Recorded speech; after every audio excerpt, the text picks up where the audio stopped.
to this computer. Do you mind, Eric, if I go back a little bit in history as to how I got here, and then I can go into my current? Mary, whatever works for you, I am more than happy to. I'm just tickled to be talking to you. So. Okay. Well, thank you again for the invite. As Eric said, I am currently a system director with Dignity Health. We're now Common Spirit Health, and I can tell you a little bit about that. We merged with another healthcare organization 2 years ago, and so now we are the largest not-for-profit healthcare organization in the United States. But how did I go from healthcare into lean? My background is actually imaging. So when Eric said you were working with radiology associates, I get really excited. I was an X-ray tech years ago. That's how I got into healthcare. And then I was only a tech for 4 years before I went into management. I managed imaging departments for several years. And then back in 2010, 11 years ago, I wanted to learn more about the organization as a whole. I wanted to get into other areas of healthcare, not just imaging. And I sat down with my COO at the time, and we discussed what would that look like for me. Do I want to go down a COO route? Or what route do I want to go into to learn the operations of the entire hospital, not just imaging? And just so happens at that time, the hospital I was working at, Dominican Hospital in Santa Cruz, was opening up a lean department, basically. We called it transformational care back in the day. It went from there to performance improvement or performance excellence. And now we have evolved into the enterprise consulting group. So I am an internal consultant within our organization, working on many projects, and a lot of them around lean. I continue to be a lean expert in healthcare in our organization, and I do have a black belt. So what does that look like? When I started, I was working just at Dominican Hospital, working on projects like revenue integrity. Why do we get so many bills that are not paid or denied? I was looking at other departments like the OR. Why do we have so many cases, first cases in the morning, not start on time? I was working with purchasing. I was working with imaging and other ancillary departments, looking at their efficiencies. And then a few years of doing that, I went to work for the system, for Dignity Health as a whole. And now I work on projects for the entire organization. Some of them are lean, some of them aren't. It depends just on the time. Hey, Mary, Mary, can I interrupt for a second? So one of the things I you might have noticed when we're talking with these students, and we throw them into these organizations and these processes, and we say, do something lean, right? Yeah. And we struggle with trying to define the problem or focusing in, and it sounds like some of the problems that you've worked on in your career are as equally as messy and ill-defined as maybe some of these students. Like what is do you have any kind of approach or rules on how you tackle those sorts of things, or how do you work that in your stuff? Yeah, I was listening to some of the work that you guys are looking at these organizations. And the first thing that kept coming over and over to me in my head is go back to that charter and look at your scope, because that's where you get from messy into more organized, is looking at your scope. There are many projects I did back in the day. Even now, I have to say, we need to redefine our scope. We have a scope creep. So we start here and we go here because you have barrier after barrier. You guys call them, I think, challenges. You start looking at all of them, bring it back down to one. Bring it back down to that scope and looking at it, and it gets less messy. That's what I would do. I would say, hey, let's take a look at HR. Can tend to do it all the time. I heard you're working a lot with HR, even in radiology medical or associates. You're looking at really an HR process. You're not looking at necessarily an imaging or x-ray process. You're looking at an HR process, an onboarding process. Make sure you keep that scope. What is their real challenge? Yeah. And keep that scope real specific. And what do you think about, in Lean, we talk a lot about the connection to the customer and to value, right? And I think, especially when we're working with these really big organizations like San Luis Obispo County HR, huge number of population people, sometimes it's hard to make that connection to the customer, and because things get filtered out. And I get a little bit concerned sometimes, they get some help with trying to figure out what their charter is. And I don't always know if their sponsors know how to create a good charter, right? It's not ubiquitous in a lot of organizations, how to sort of pick and scope that problem, right? Right. So the last team that you talked to is a perfect example of that, right? You're working with one individual who doesn't want you to touch her process. She doesn't want you to touch her email, but she wants you to fix a problem. And I have a lot of customers that rate, right? Even though I work for Dignity Health, I have customers because I'm an internal consultant. So they'll send me over, we just have hospitals now in Washington. They can send me to Washington to work just with a group of hospitals, and those are my customers. So I have customers, and we have to be very careful.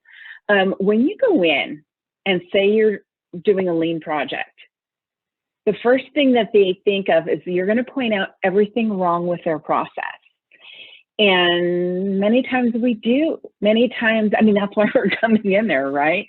But we have to kind of be very respectful of it. And what I would think I would go to with that last team is go to the other customers, right? You have your HR. Who are her customers? What works well with them? What were their barriers? Where's the hang up in their HR with the response from the emails? And then maybe focus on how to decrease her emails, right? If she's only looking at them 3 times a week and she only has 1 hour a day, that's 3 hours a week that she's looking at them, and there's a backlog somewhere. How do we even decrease those emails getting to her inbox? Right. Yeah. So a lot of times we're looking not only on how to improve the output, but how to manage that input flow, right? And say, okay, well, why am I getting so many emails? Well, it's because of some other mechanism or message, or something went out incorrect in the first place, right? So. Right. Something is broken down the line. So sometimes you just have to start here, but look down the line and see really what's broken down there. Yeah. So Mary, what's your I'm going down my little list of pre-prepared questions here. I'm going to jump down to what's your current lean challenge? What's all twisted up at night here, trying to figure out? Yeah, this has been a pretty interesting year, right? So we're not doing a lot of traditional lean projects. We're not doing a lot of traditional projects in general. I'm completely working remotely from home, which has been a challenge. I'm listening to you and your challenges, the students' challenge of not being able to get into the site. That's been my year, right? Because of COVID. They didn't want us in the hospitals if we didn't have to be in the hospitals. But what I get is phone calls saying, hey, Mary, we need a COVID lab in Arizona, next week. We want to stop sending out our COVID tests to other labs, and we want to create our own lab at Dignity Health. So I was given, it was an unrealistic period of time to open up a COVID lab in Arizona. But we did it, right? You have to do it. You did it. But looking at the processes. So now that COVID's dying down a little bit, we don't have the volume of tests necessarily, although we've turned it into revenue, right? So we're saying, hey, other businesses will run your COVID tests for you. So we're doing that, but at the same time, we're having to look at what other tests can we run in this lab that we established in Arizona? It's a core lab. You know, let me tell you, the lean process is involved with that lab. Just getting COVID tests from, I don't know, we're in 28 states now in the United States. Getting all those tests to Arizona was quite the process. Oh, wow. And how do we make that as lean as possible to make it most efficient so we can have that turnaround time in 48 hours or whatever it was, dealing with FedEx. So it's actually like more than just a local process. It's actually a lean supply chain kind of process that you had to really set up and deal with. Absolutely. I mean, it was everything. It was dealing with all these external factors, right? And so it was getting the test. So we were dealing with our purchase services and getting the test delivered to the hospital, the actual swabs and the tests, the components of that. Like there was a time where just, what was it? It was something that we didn't even think of we were going to have a shortage of, dealing with that. And then the internal process from the lab inside the hospital and getting it out to FedEx. And then once it got on FedEx, make sure it didn't sit somewhere, particularly Oakland. And then once it got to Arizona, what was the most efficient way to get it to our lab to run those tests? And then you have the IT aspect. And probably every project we have in healthcare has an IT aspect to it. Right. How are we going to get those results back to the hospital in a timely manner and have interface with every hospital? So Mary, one of the things all these teams, couple of their deliverables. One is an A3, right? Describing sort of the situation and the problem and whatnot. And then the other thing is a value stream map. And you just mentioned that, a key part like that information flow piece, on the value stream map and whatnot. Do you guys use those things or comparable things when you're doing this kind of complex project, or do you use other? Absolutely. Yeah. No, we absolutely did. We had to do a flow. We do process maps, many different kinds, right? So we break down the project into little scopes, and then we do a process map. And like just the whole process map for the hospital. It was very interesting when we started not just doing the hospital COVID tests, but the physician offices around the hospital were able to send their tests to the hospital, but we had to do a process map on those tests coming in. How do we register them in our IT system? Mm-hmm. Then the process to get those tests to the lab who sent them out, and then the results coming back. So we had to break it down and do different process maps for everything. We actually went and did process maps in the core lab in Arizona. We're still going back there now that we're going to expand and do more tests there. We actually went in and did spaghetti diagrams to make sure we are being really efficient in that lab, and then we're not walking around like the analyzers. We started with nothing, right? So how do we even set up the analyzers? Where do we put them? Where do we put the supplies? Right. We go in and do some spaghetti diagrams. Oh, interesting. So, Mary, I'm going to encourage our students here. I don't want to monopolize the conversation and the questions too much. So if the students have a question, if you type a question in chat, I will call on you to go ahead and read your question out loud so we get another few faces on this video here and stuff. So, so Mary, could you tell us a little bit maybe about one of your greatest lean challenges or success stories, or actually, some that didn't quite go the way you thought, because we learned from both situations in lean. So you got a story to share? And sometimes we don't even know that you leave the project thinking it's going well, and maybe we didn't have the best processes put in place for long term. And I think that can be key in healthcare because things change. So I just got a request to go back into an operating room to look at efficiencies in ordering. And I thought to myself, I did that project like 7 years ago, but I had to stop and reflect and say, hey, what did we not give them to really have success and maintain that success? And then you have to go back and look.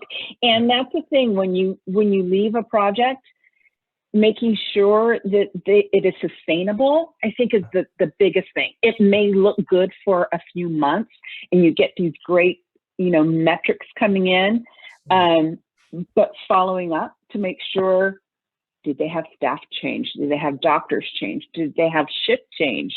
Did they do a reduction in force? And we didn't go back and look at that process.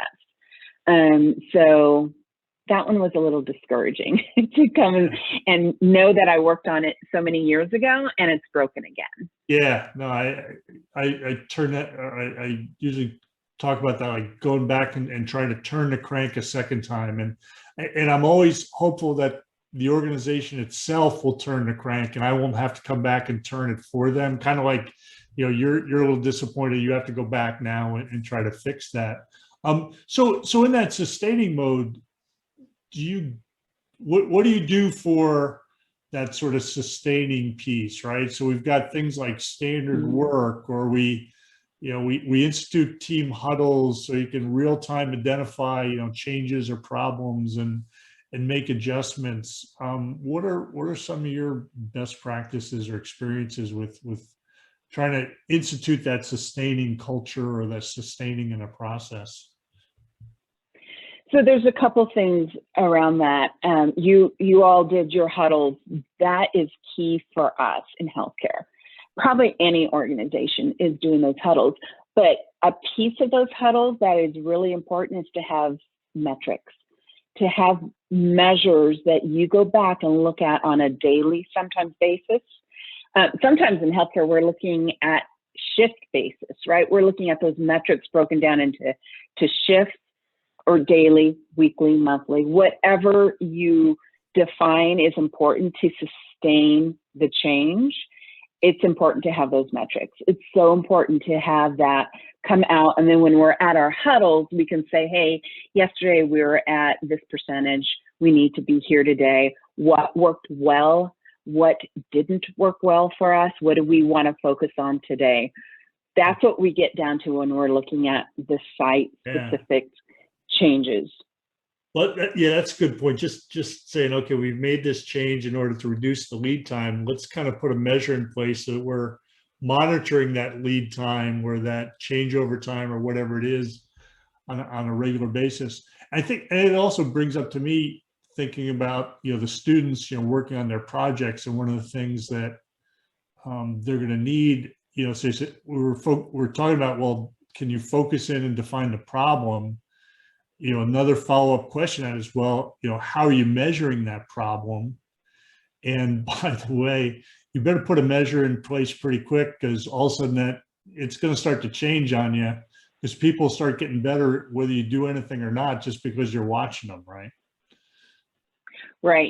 Right. And as soon as you stop watching them is when they'll go back to their old ways. But having that metric in place will ensure that you're taking a look at it and continue to take a look at it. We do not start a project without KPIs or measures of success. What is it going to look like? We don't start a project without that. That's one of the first things we answer when we are doing a charter is, what are we going to be looking at? Right. And then how are we going to get it? How are we going to get those metrics? That's the hardest part, to be honest with you, sometimes. Yeah, getting the actual measures themselves, right? Because a lot of times that information isn't in place. Let's see. So I want to. So Mary, we're gonna wrap up here in a moment. I'm going to ask you for your, sage advice here for all these new to lean MBA students. But I want to get one last question. So somebody's got to fall on their sword here and ask Mary a question. I know somebody's got one out there. All right, there we go. Eden, thank you. Eden, why don't you go ahead and pop on and ask your question?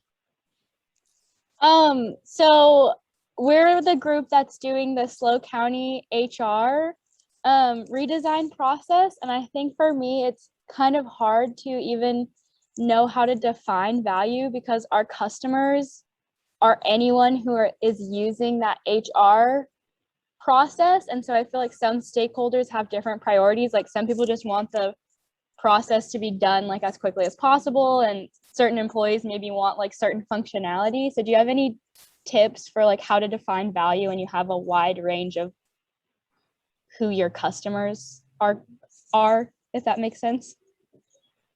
Yeah, and I think you were going to do the right approach. Were you going to go talk to the customers? That's what you're going to have to do, or send out a survey, and you're going to have a wide range, but you're going to have to go with what is most impactful, right? Okay. And maybe even looking at your time frame.